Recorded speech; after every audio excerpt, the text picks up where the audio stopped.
Tonight's anime film review is another super chat goal that was unlocked in last month's live Q&A live stream. So once again, I want to take this opportunity to thank everyone who tuned in to May's Q&A. Thanks everyone who contributed via super chat, and thanks to everybody who participated in order to unlock said goal.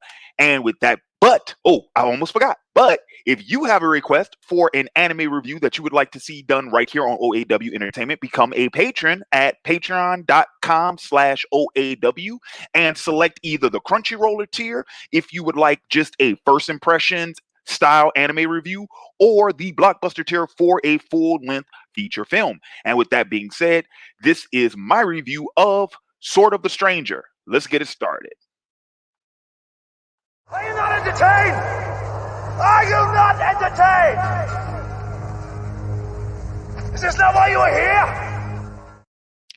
Greetings, everyone watching live and everyone watching after the fact. Shout out to the faithful and salute to the patrons. This is Larry Williams, OAW Commander-in-Chief, here to bring you all another anime film review. And this week, I am taking a look at 2007 Sword of the Stranger. Now, real quick, I don't know how the hell I missed this movie. 2007? This was 13 years ago. I don't know how I missed this film. I really don't.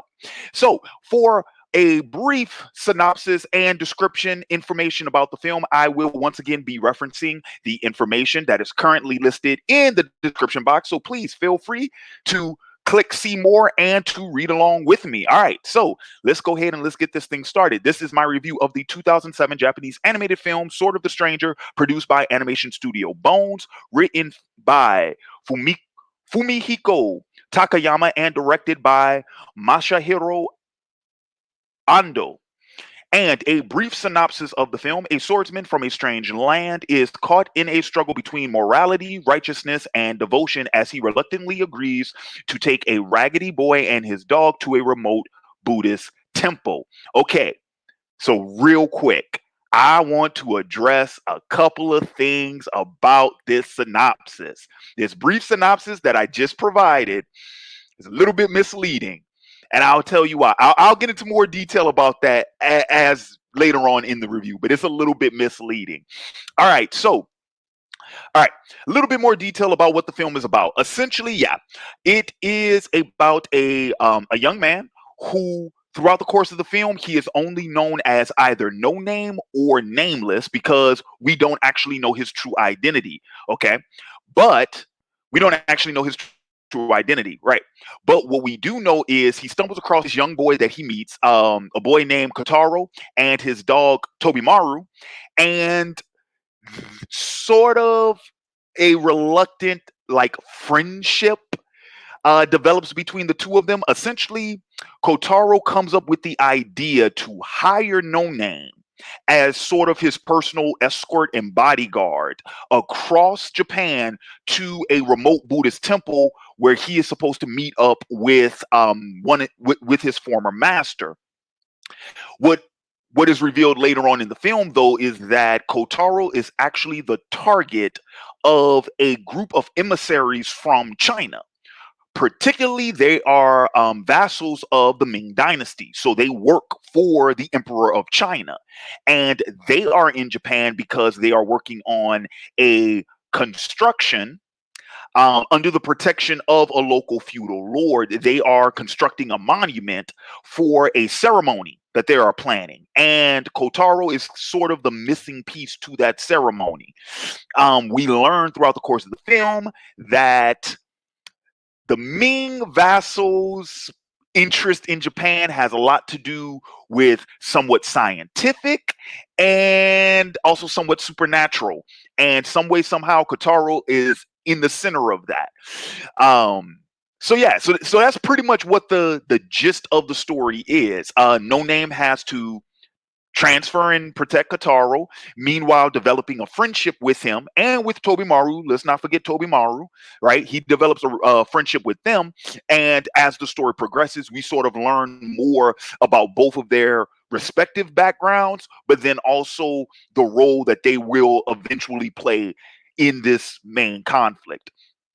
Okay, so let's talk about the story. Let's talk about the plot, the writing. How does this film hold up? Pretty good, actually. Really good all things considered. While I was watching it, I had some reservations because personally, I feel like we don't get enough information about the emissaries from China. You know, we don't get enough information about them per you know, so much in my opinion, I didn't think we got enough intel, right? But we got what was needed for the story. Why are they there? Okay, what are, first off, what are they doing there and why? Right? So yeah, and that's pretty much all we needed to know. Mainly because those they're they're antagonists, of course, but they're not really. I wouldn't go as far as to say they're main characters. Truth be told, it's almost as if they're a force rather than characters. This film, one of the themes of this film, and it was one of the things that caught me off guard was, the title, Sword of the Stranger. That term stranger comes up a lot in this film because the film deals a lot with immigration, right? So in the film, we have the Ming emissaries that we know are from China, right? But even amongst them, there is a gentleman, the character of Lao Lang, who we find out he isn't even Chinese, right? He's an immigrant, right? Um, I think it's fair to say, given his description, because he is blonde hair, blue eyed, and he's over 6 feet. My guess is that he's Scandinavian because that sounds like a damn Viking. So, but even he's an immigrant to China, right? So we have Chinese immigrants, one of whom is an immigrant of another country, and then as we learn more about No Name and the sort of unique characteristic that he has, it's revealed that he's not even Japanese, or if he is Japanese, he isn't from that island. Because I'm trying to think, I'm like, with that characteristic that we learn about No Name, I'm like, where the hell could he be from? Ireland? Because he doesn't look Irish. Clearly, he still looks close enough to Japanese that by just dyeing his hair, no one would question it, right? So that one, I was still trying to think. I'm like, where the hell is he supposed to be from? You know, my guess would be I'm going with he's from a different island of Japan. He might still be Japanese. He's just from a different island, but we never know. That's part of the mystery and that's part of the mystique of his character. So yeah, the fact that immigration is such a big component of this narrative I thought was interesting. And then of course the xenophobia that comes with it, right? Because we see how the Ming emissaries, right, how they talk amongst themselves about the Japanese people. Then we see how the Japanese people talk about them, right?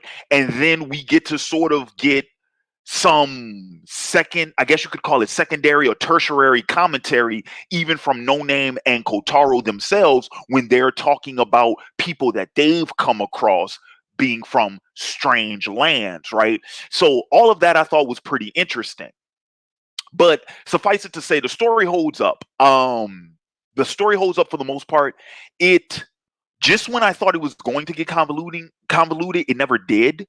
It's pretty straightforward for the most part. But like I said, there are some things I wish we could have gotten more of. I do wish we would have gotten more information about the Chinese, particularly in regards to the ritual, to the ceremony that they're trying to perform. Like that introduced such an interesting mythology that the film doesn't go into too much detail about. It kind of makes sense because it doesn't need to, but I would have appreciated it if they did. Um Minor, very minor spoiler, but I will say this was a surprise. The fact that we never go to China in this film.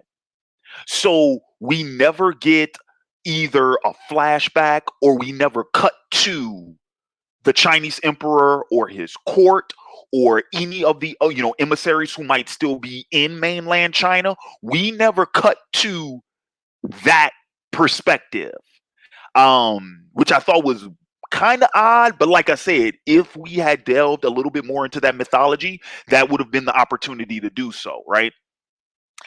But other than that, but yeah, story wise, I think it holds up really, really well. Real quick, I will mention the pacing. So here's the funny thing. This movie, I think Wikipedia has it at like 102 minutes, right? So like an hour and 42 minutes. I actually clocked it without the credits. It's an hour and 36 minutes. On the one hand, I kind of feel like this could have easily been a 2-hour film. On the other hand, I'm like, but if you do that, you're talking about adding in an additional 24 minutes. What could you possibly do with that much amount of time? Even with some of the stuff that I'm suggesting that I wish would have been added to the film, that still doesn't make up 24 minutes. So, on the one hand, I'm like, it could have been longer. But on the other hand, I feel like if you were to try to fill that up, it was going to throw off the pacing a lot because the pacing I think works. It very much follows a 3-act structure, and one of the biggest surprises of the film was that, remember what I said about that synopsis, how it's somewhat misleading? Let me tell you something, another really brief spoiler. We get to the Buddhist temple at the end of the second act, and I clocked it exactly. It is exactly an hour into the film is when they make it to that Buddhist temple. So that means that whole half hour, that last half hour, those last 36 minutes, that's the third act. That's the big event, right? That's the big climax of the movie. Once again, that's good pacing. I was like, all right, first act, 30 minutes, second act, 30 minutes, third act, 30. Okay, cool, right? You start adding more scenes into that, I think you could mess that chemistry up. So, as much as I wished there was more material, I'm satisfied. I'm satisfied. No complaint from me. I'm satisfied with that. Okay, so let's go ahead and let's talk about the characters off top. Um, okay, so I know that No Name is supposed to be the titular character. Kotaro's the main character of this film. He really is. He's the reason why the Ming emissaries are in Japan in the first place. Okay, he's the one that they're hunting throughout the entire film, right? But then also he's the one who hires No Name in the first place. It's his mission because Kotaro was given an assignment in the opening scene of the film to make it to that Buddhist temple because the temple that he was residing at in the opening scene is attacked. So yeah, that story very much runs through Kotaro. And but yeah, I love Kotaro. I love him. I think he's great. Um I think he is the right amount of spunk and tenacity. I mean, the stones on this kid, right? He's one of those kids where he talks a great game, but at the end of the day, because there are events that happen in the film that remind us he is still a kid, you know. So and that because we get introduced to him in the manner in which we do, seeing how he interacts with like Toby Maru, seeing how he interacts with No Name, like even when he's putting up the tough guy act, because he does that in the film, he puts up the tough guy act. We know that the events of the film are affecting him, right? And though that snap back to reality, those are the scenes that I think that's when he's the most human, and that what allows us to sympathize for him when things do get heavy in the film, because things get pretty heavy for Kotaro in the film. They really do. And whenever that happens, we're able to sympathize, and relate to him, because at the end of the day, he is still a kid. He is still a kid. um Toby Maru is awesome. Toby Maru is this charming, fluffy fellow here. He's awesome. He's amazing. And I'm not just saying that because it's like, oh, it's an animated film and there's a dog and people like dogs. And Larry, if you say anything disrespectful about a damn dog, people are coming for your head because people still coming after me for what I said about Man of Steel when Jonathan shouldn't have killed himself saving that goddamn dog. Well, guess what, ladies and gentlemen? I am not just being nice for the sake of an animated dog. Let me tell you something about my man Toby Maru. Another really, you know what? I shouldn't even spoil it for you. But there's an action scene where Toby Maru does some shit. Then I'm like, where did he learn how to do that? Where did he learn how to do that? And it's so awesome. And I'm like, whoa. I said, all right, you keep that dog for the rest of your life, right? That dog is a G. So yeah, nah, put that in your pipe and smoke it. Okay, hydrate. Let's talk about No Name. I love No Name. I love him. No Name's great. No Name is great. Here's once again though, let's go back to that description, that synopsis that I read earlier. Okay, here's the misleading thing about that synopsis. That synopsis said a swordsman from a strange land is caught in a struggle between morality, righteousness, and devotion. No, he's not. No, he is not. No Name is a character haunted by his past, but he's not conflicted by his past. There is no moral ambiguity with No Name. And there is no question about his righteousness or about his devotion. None of that is there. No Name is very much he's an upstanding dude. He really is. Now, of course, when we're introduced to him in the film and throughout the course of the film, he is a Ronin. Okay, he's a samurai without a master, and we learn later in the film the backstory that led to that decision. But dude, there is nothing about his character that is morally questionable. No, he always does the right thing. Now, you can argue throughout the course of the film that there are certain things he does only through the promise of payment because, once again, Kotaro hires him to escort him to the Buddhist temple. So you could argue that, well, No Name would have never gotten involved in the first place if there wasn't something in for it for him. I don't entirely agree with that. And the reason for it is because he gets involved with what's going on with Kotaro well before Kotaro offers to, because that's how Kotaro comes up with the idea. Kotaro, that's how he comes up with the idea to hire No Name in the first place. It's because No Name actually did risk his life to save Kotaro. So yeah, granted, I got that synopsis from IMDb, so maybe that's my fault. But it's one I've seen. Like it's the one that if you search for the film on Google, it's the one that's going to pop up in the description. Is that synopsis? No Name is a stand up guy. Um, I forget who it was, but I want to say that the first time I heard about this film, or the first time someone mentioned it to me on YouTube, they said, Larry, if you're since you're such a huge Rurouni Kenshin fan, you'll dig this movie. I see why. The comparison, there is a comparison that can be made between Kenshin Himura and No Name. They are very much um the same type of character.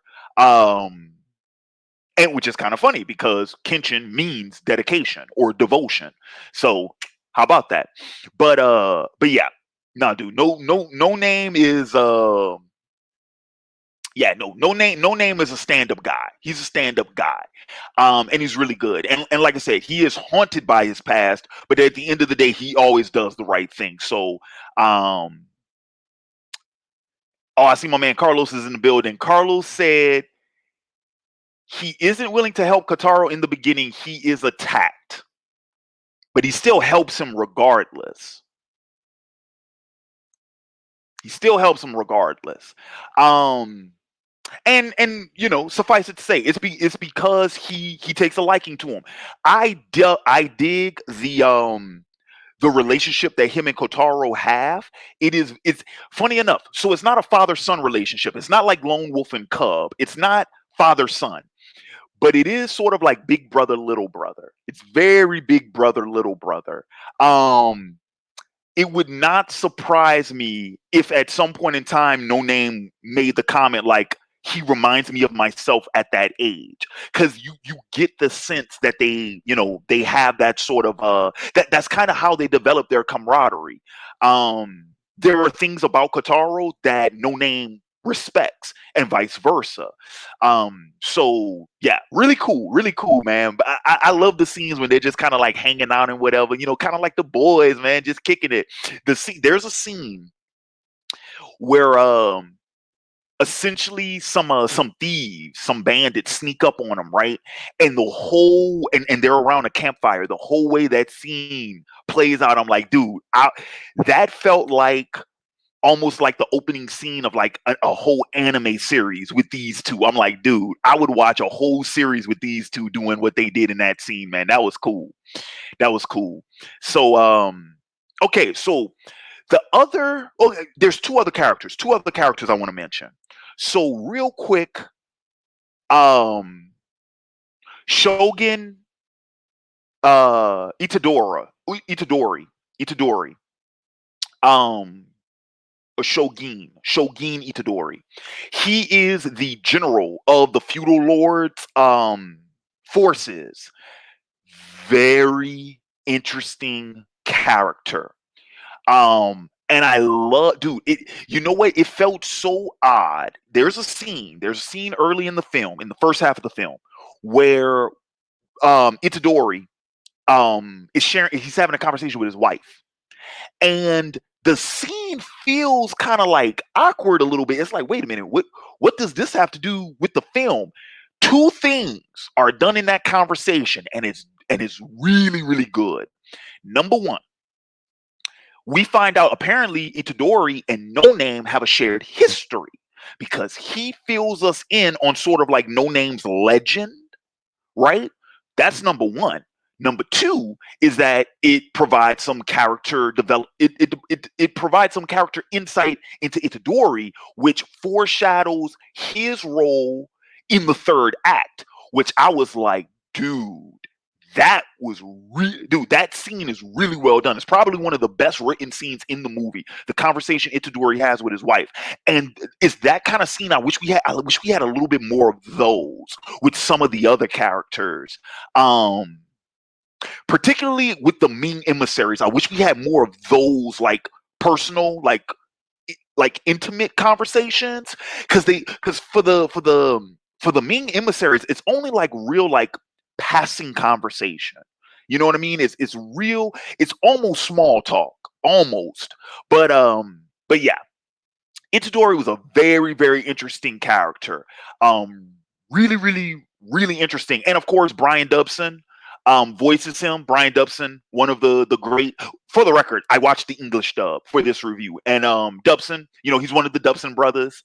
Because it's Brian, Paul, and who's the other brother? Brian, Paul, and Michael, I think. Mike.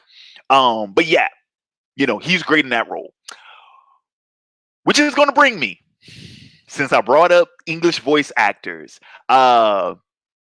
breakthrough performance, standout, oh, not breakthrough, but standout performance is Scott McNeil as Lao Lang. Scott McNeil, he is the English voice actor for Piccolo in the old school Dragon Ball Z dubs, as well as the early Dragon Ball Z films. So like Dead Zone, World's Strongest, Tria Might. Like he does the voice for Piccolo. He also does like Yamcha.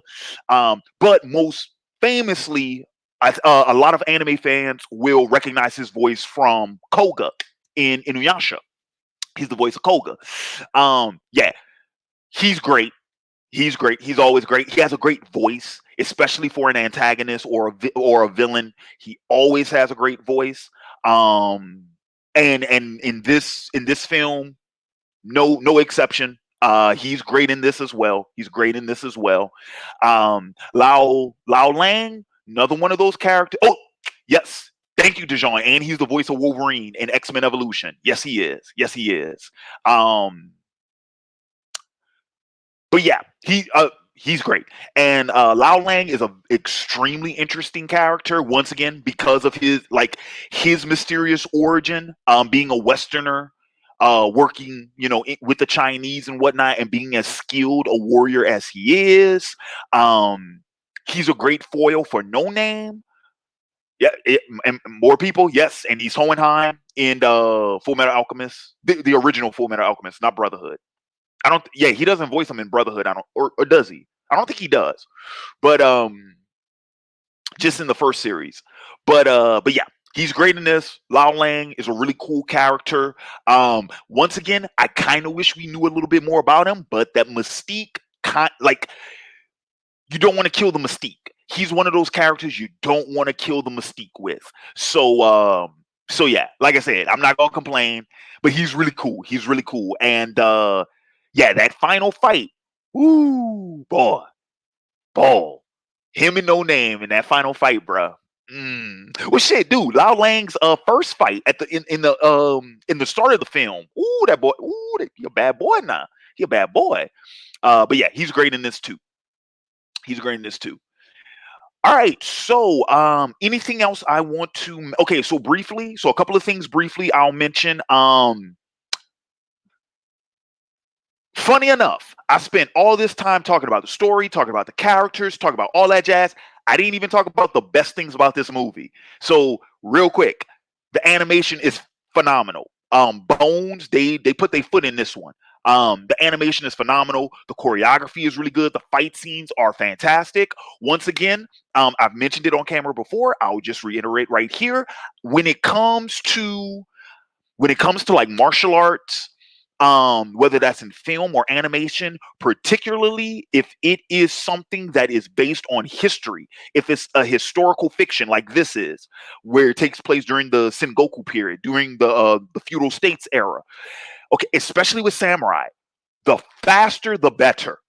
It always made sense to me that if you were going for realistically, these fights would be quick. They would not be long. They would not be drawn out because ideally, we're talking about, if it's a duel like what we get in the finale of this film, it is a match between two highly proficient fighters that's not going to last very long because all it takes is that one misstep and it's over with, right? And then of course, if any one of these guys is going up against a less masterful practitioner, well then it's going to be over even faster because they don't stand a chance against them.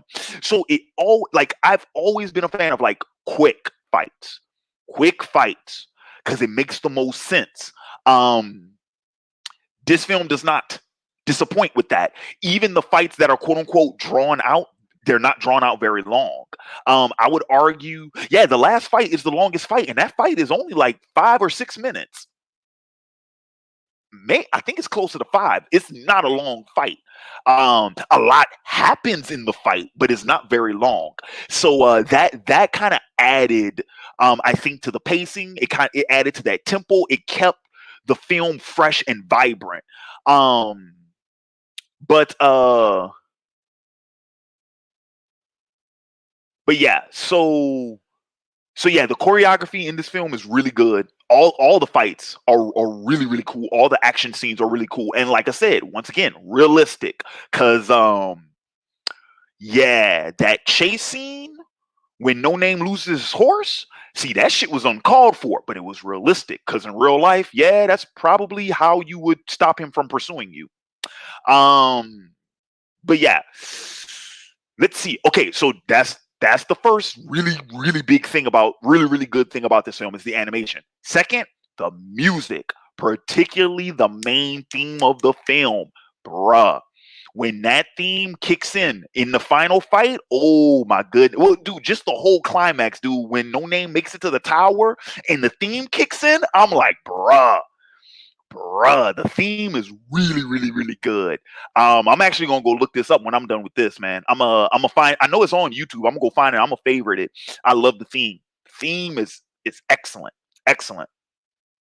All right, so yeah, so that pretty much wraps up my thoughts on Sword of the Stranger. Really good film, highly recommended, especially if you're a fan of samurai films, samurai anime, anything from this period. You'll love this one. You'll get a kick out of it. Yeah, really, really, really, really good. Really, really, really, really good. All right, real quick, shout out to everybody in the chat. Do, do, do, do, do. Yeah, Carlos all up in here. Um,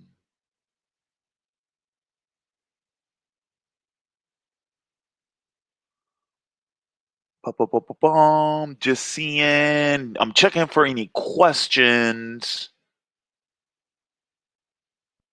I think. Okay, there's just a debate going on in the there's a debate going on in the comment section. So I'm gonna let Carlos and DeJohn y'all figure that one out on your own, guys. But yeah, so I'm gonna go ahead. I'm going to wrap this one up. Once again, I want to thank everyone for joining me tonight. Thank everyone for watching live. Thanks everyone for watching after the fact. As always, like, comment, share, and subscribe. Follow me on social media, facebook.com/OAW Entertainment. Twitter.com/OAWENTMT, Twitch.tv/OAW_entertainment, and of course, right here on YouTube, youtube.com/OAW Entertainment. And last but certainly not least, if you have yet to do so, become a patron at patreon.com/OAW. If you want to request an anime review of your own, whether that be a television series or a feature-length film, I have 2 tiers available for that. For a television series, first impression style review, that is the Crunchyroll tier, which is available at $20.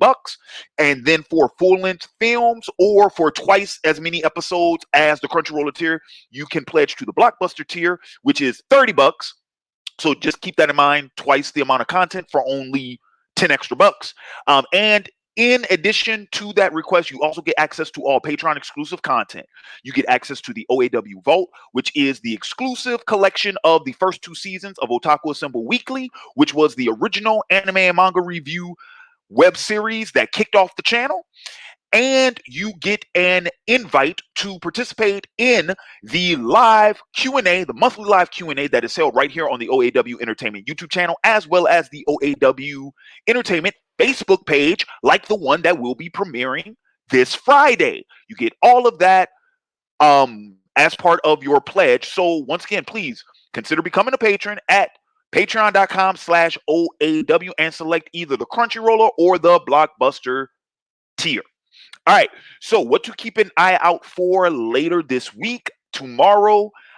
Currently, I have scheduled for this week's discussion of the week. I think y'all really going to get a kick out of that one because we're revisiting an old topic, updating it for the 2020s.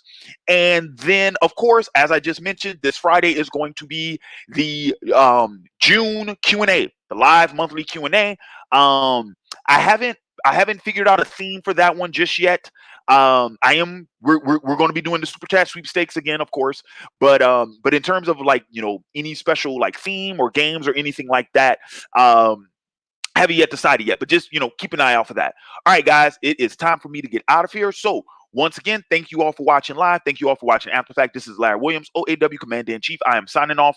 And until next time, peace. Are you not entertained? Are you not entertained?